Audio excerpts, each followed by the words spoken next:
انت عارف ليه انت محتار في علاقتك مع الشخص اللي قدامك؟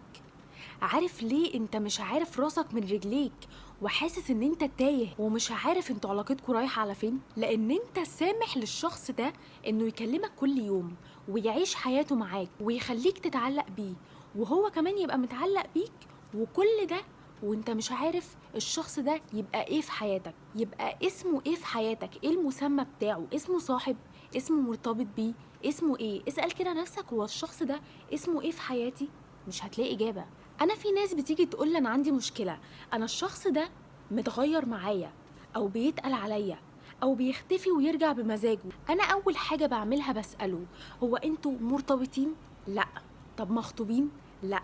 طب هل هو عمل حاجة تثبت إن هو عايزك فعلا، أو عمل حاجة حقيقية تخليه إن هو معاك فعليا؟ لأ. يبقى أنت ملكش الحق إنك تحاسب الشخص ده على حاجة هو بيعملها، إذا كان متغير، إذا كان بيتقل عليك، إذا كان كويس النهاردة بقى وحش بكرة، طالما أنت اللي سامح له من البداية إنه يعمل كل حاجة بدون ما يكون حاجة حقيقية في حياتك، طالما علاقتكوا طايرة في السما وملهاش مسمى. فكل واحد يسأل نفسه، هو فعلا الشخص اللي أنا معاه هل إحنا كده علاقتنا ملهاش مسمى؟